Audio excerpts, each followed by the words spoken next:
Bismillahirrahmanirrahim. Assalamualaikum warahmatullahi wabarakatuh. Dikutip dari kumparan.com. Sejarah Bani Israel, asal-usul dan sifat buruknya. Bani Israel adalah panggilan bagi kaum keturunan Israel atau Israel. Dalam Al-Quran, Yakub disebut dengan nama Israel, maka Bani Israel adalah anak cucu Yakub. Dalam Al-Quran, sejarah Bani Israel juga banyak diceritakan. Kaum ini disebut sebagai kaum yang diunggulkan dari umat yang lain. Janji Allah ini berlaku selama mereka berpegang kepada ajarannya. Dalam surah Al-Baqarah ayat 74, Allah berfirman, "Hai Bani Israel, ingatlah akan nikmatku yang telah aku anugerahkan kepadamu. Dan ingatlah pula bahwasanya aku telah melebihkan kamu atas segala umat." Menurut tafsir Ibnu Katsir, alasan kaum ini memiliki keunggulan adalah karena Allah Subhanahu wa taala mengutus nabi-nabi dan menurunkan kitab-kitab kepada mereka. Israel sendiri merupakan nama lain Nabi Yakub alaihissalam, putra dari Nabi Ishak. Nabi Ishak adalah anak kedua dari Nabi Ibrahim alaihissalam yang dijuluki sebagai bapa para nabi. Dari garis keturunan inilah lahir kaum Bani Israel. Sejarah Bani Israel. Nabi Ibrahim memiliki putra yang bernama Ismail dan Ishak. Ismail kemudian menjadi nenek moyang bangsa Arab, sedangkan Ishak, bapa Nabi Yakub, menjadi nenek moyang bangsa Yahudi. Mengutip skripsi karakter Yahudi dalam perspektif Al-Quran oleh Li Mutmainnah 2019, sejarah Bani Israel diawali dari Israel, Yakub bin Ishak bin Ibrahim alaihissalam, yang tumbuh di wilayah bangsa Kan'an di Jazirah Arab. Israel merupakan istilah yang berasal dari bahasa Ibrani, yaitu Isra yang artinya hamba atau kekasih, dan Il bermakna Tuhan. Jadi Israel adalah hamba Allah atau kekasih Allah. Dari keempat istrinya, Yakub memiliki 12 putra, yakni Ruben, Simeon, Lewi, Yehuda, Dan, Naftali, Gad, Asher, Isakhar, Zebulon, Yusuf, dan Benyamin. Yusuf tidak disukai saudara-saudaranya hingga ia dijual kepada seorang musafir. Oleh si musafir, Yusuf dijual ke Mesir. Setelah melalui masa-masa yang penuh penderitaan, Yusuf menjadi raja muda. Saat masa panceklik melanda Mesir dan kawasan di sekitarnya, Nabi Yakub dan keluarganya hijrah ke Mesir atas undangan Yusuf. Mereka mulai membangun kehidupan di tempat baru dan beranak pinak hingga lahirlah suatu kelompok yang dikenal sebagai Bani Israel, anak keturunan Israel. Setelah Nabi Yakub dan Yusuf wafat, kondisi kaum ini semakin sengsara. Firaun menindas dan memperbudak mereka.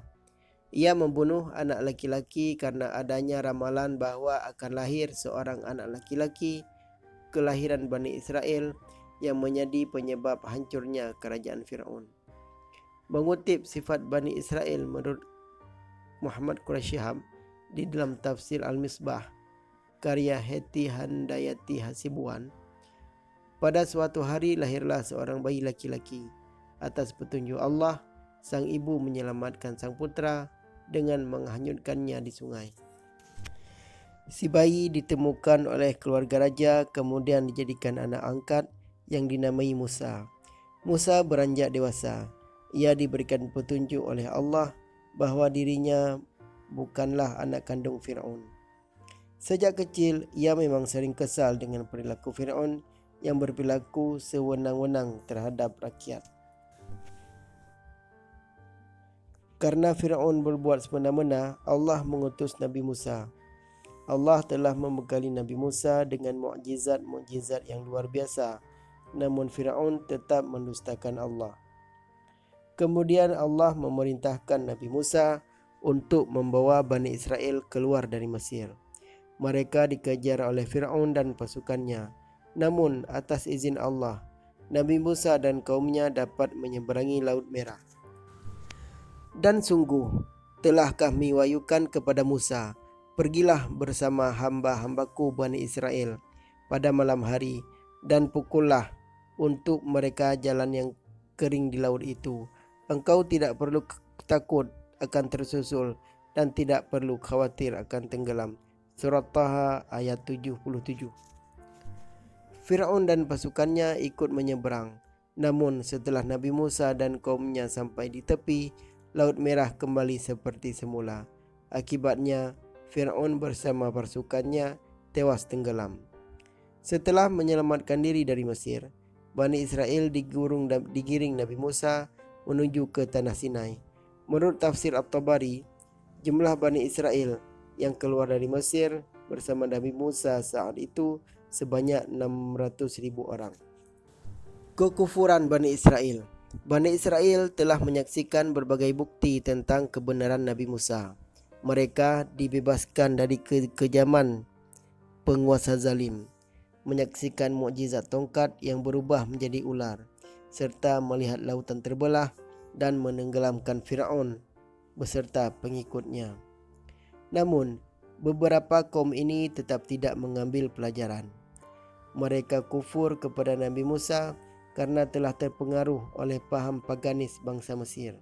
Sang Nabi meninggalkan mereka untuk bermunajat kepada Allah di Bukit Tur.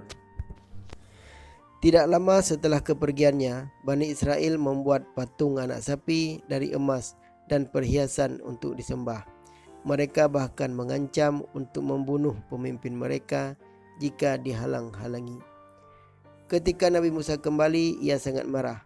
Dalam tafsirnya, Al-Qurtubi menjelaskan bahwa Nabi Musa membakar patung tersebut dan membuangnya ke laut. Namun, karena kecintaan Bani Israel pada patung anak sapi, mereka meminum air laut. Akibatnya, mereka terkena penyakit kuning dan bisul. Nabi Musa memerintahkan agar kaumnya tunduk pada apa yang terkandung dalam Taurat. Namun, mereka juga menolaknya seraya berkata, "Kami mendengar dan kami durhaka." Allah menunjukkan kuasanya dengan mengangkat gunung Tur di atas kepala mereka. Mereka akhirnya menerima ajaran Taurat dengan enggan. Bani Israel minta ditunjukkan wujud Allah. Kejadian-kejadian luar biasa tersebut tidak jua menggerakkan hati Bani Israel. Kekufurannya malah semakin menjadi-jadi, yaitu dengan meminta diperlihatkan wujud Allah secara kasat mata sebagai bukti kebenarannya. Syarat tersebut melampaui batas sehingga Allah menghukum mereka dengan menyambarkan petir. Dan ingatlah ketika kamu berkata, "Wahai Musa, kami tidak akan beriman kepadamu sebelum kami melihat Allah dengan jelas."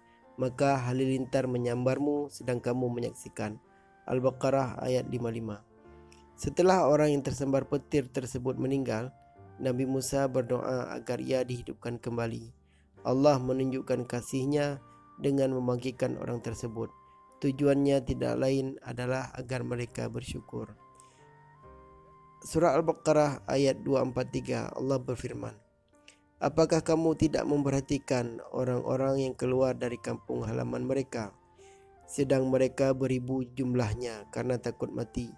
Maka Allah Ta'ala berfirman kepada mereka, matilah kamu. Kemudian Allah menghidupkan mereka. Sesungguhnya Allah mempunyai karunia terhadap manusia, tetapi kebanyakan manusia tidak bersyukur." Menolak perintah jihad. Mengutip Eksodus Bani Israel dari Mesir ke Palestina, karya Nurul Hikmah.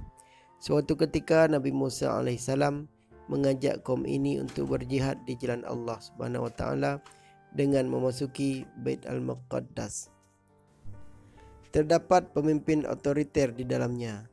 Namun kaum ini enggan melakukan hal tersebut karena takut. Terdapat 2 orang dari kalangan Bani Israel yang menasihati agar mereka tetap berperang di jalan Allah Subhanahu wa taala.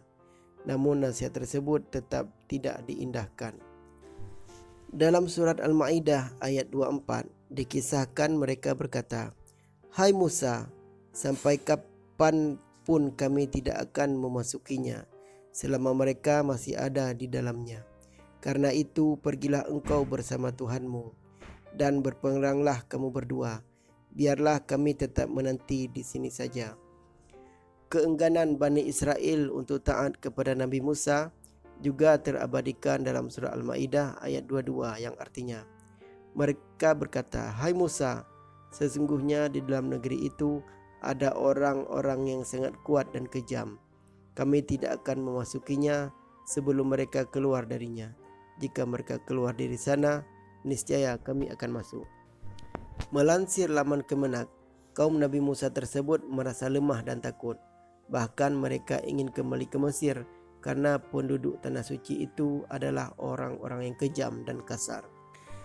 Kasih Allah kepada Bani Israel. Masih mengutip sumber yang sama, setelah menolak untuk berperang, Allah menetapkan agar Bani Israel tinggal di padang Tih selama 40 tahun. Meski demikian, saat berada di padang pasir, Allah mengutus awan untuk menaungi mereka. Mereka juga tidak pernah kekurangan pangan karena Allah menyediakan manna, salwa, dan sumber mata air yang dapat ditemukan tanpa kesulitan. Dan ingatlah ketika Musa memohon air untuk kaumnya, lalu kami berfirman, pukullah batu itu dengan tongkatmu. Maka memancarlah daripadanya 12 mata air. Setiap suku telah mengetahui tempat minumnya masing-masing. Makan dan minumlah dari rezeki Allah, dan janganlah kamu melakukan kejahatan di bumi dengan berbuat kerusakan. Al-Baqarah ayat 60. Menurut Tabari dalam tafsir At-Tabari, nikmat tersebut diberikan secara bertahap. Setelah makanan dan minuman tersedia, Bani Israel kemudian berkata, "Lalu mana tempat berlindung?" Allah yang Maha Pengasih menaungi mereka dengan ghamam. Ternyata mereka merasa bosan dengan satu makanan saja. Anehnya, meskipun meremehkan ajaran-ajaran yang disampaikan Nabi Musa, kaum ini percaya bahwa doa sang Nabi akan dikabulkan Allah. Oleh sebab itu, mereka meminta untuk diberikan makanan yang lebih bervariasi. Dalam surah Al-Baqarah ayat 61, Allah berfirman, "Dan ingatlah ketika kamu berkata, wahai Musa, kami tidak tahan hanya makan dengan satu macam makanan saja. Maka mohonkanlah kepada Tuhanmu untuk kami, agar Dia memberi kami apa yang ditumbuhkan bumi, seperti sayur mayur, mentimun, bawang putih, kacang adas, dan bawang merah." Musa menjawab, "Apakah kamu meminta sesuatu yang buruk sebagai ganti dari sesuatu yang baik? Pergilah ke suatu kota. Pasti kamu akan memperoleh apa yang kamu minta." Kemudian mereka ditimpa kenistaan dan kemiskinan, dan mereka kembali mendapat kemurkaan dari Allah. Hal itu terjadi karena mereka mengingkari ayat-ayat Allah dan membunuh para nabi tanpa hak. Alasan yang benar. Yang demikian itu karena mereka durhaka dan melampaui batas.